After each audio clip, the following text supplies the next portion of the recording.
மத்தேயு 6 அதிகாரம் 25-34 வரை.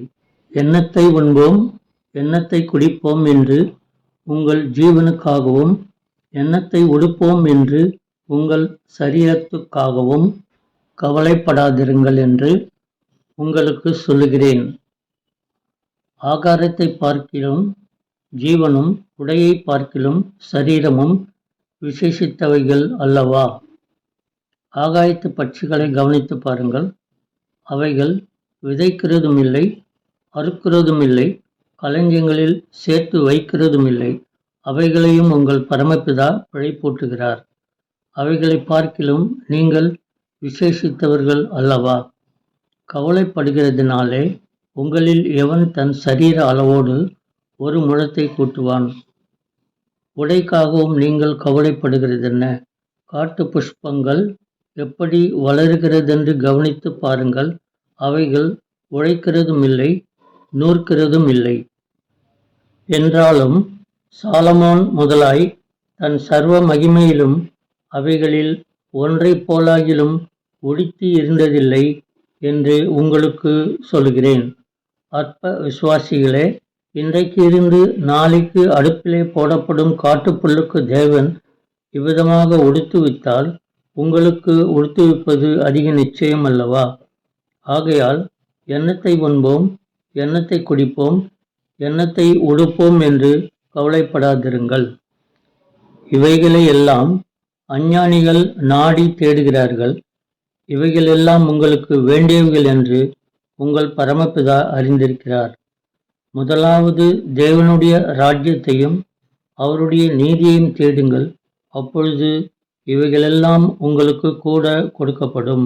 ஆகையால் நாளைக்காக கவலைப்படாதிருங்கள். நாளைய தினம் தன்னுடையவைகளுக்காக கவலைப்படும். அந்தந்த நாளுக்கு அதினதின் பாடு போதும். எப்படி வாழப்போகிறோம்? எப்படி இருக்கும் நம் எதிர்காலம்? யார் நம் குறைவை நிறைவாக்குவார் என்று கவலைப்பட்டு கொண்டிருக்கிற அனைவரையும் இயேசு பார்த்து, நாளைக்காக கவலைப்படாதிருங்கள் என்றார். நம் ஆண்டவரும் இரட்சகருமாகிய இயேசு கிறிஸ்து எல்லாவற்றையும் எல்லாவற்றாலும் நிரப்புகிற தேவன். குறைவை போக்கி நிறைவை தந்து சமாதானமாக வாழ வைப்பார். ஆபிரகாம் ஈசாக்கை பார்த்து, தகன பலிக்காக ஆட்டை கர்த்தர் பார்த்து கொள்வார் என்றார். புதிய ஏற்பாட்டின் காலத்தில் இயேசு செய்த அற்புதம்.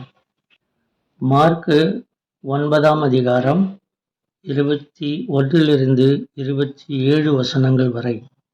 அவர் அவனுடைய தகப்பனை நோக்கி, இது இவனுக்கு உண்டாகி எவ்வளவு காலமாயிற்று என்று கேட்டார். அதற்கு அவன், சிறு வயது முதற்கொண்டே உண்டாயிருக்கிறது. இவனை கொல்லும்படிக்கு அது அநேகந்தரம் தீயிலும் தண்ணீரிலும் தள்ளிற்று.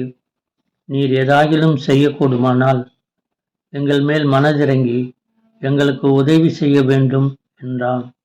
இயேசு அவனை நோக்கி, நீ விசுவாசிக்க கூடுமானால் ஆகும், விசுவாசிக்கிறவனுக்கு எல்லாம் கூடும் என்றார். உடனே பிள்ளையின் தகப்பன், விசுவாசிக்கிறேன் ஆண்டவரே, என் அவிசுவாசம் நீங்கும்படி உதவி செய்யும் என்று கண்ணீரோடே சத்தமிட்டு சொன்னான். அப்பொழுது ஜனங்கள் கூட்டமாய் ஓடி வருகிறதை இயேசு கண்டு, அந்த அசுத்த ஆவியை நோக்கி, ஊமையும் செவிடுமான ஆவியே, இவனை விட்டு புறப்பட்டு போ, இனி இவனுக்குள் போகாதே என்று நான் உனக்கு கட்டளையிடுகிறேன் என்று அதை அதட்டினார்.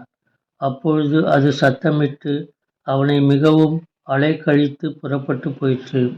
அவன் செத்துப்போனான் என்று அநேகர் சொல்லத்தக்கதாக செத்தவன் போல் கிடந்தான்.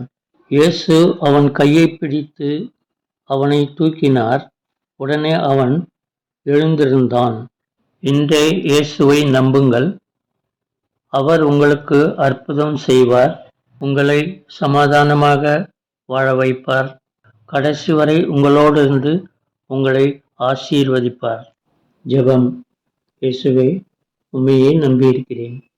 என் ஜெபத்தை கேட்டு என் குறைவை நிறைவாக்கி என்னை ஆசீர்வதியும். ஆமென். தேங்க்ஸ் ஃபார் வாட்சிங். Like, share, subscribe.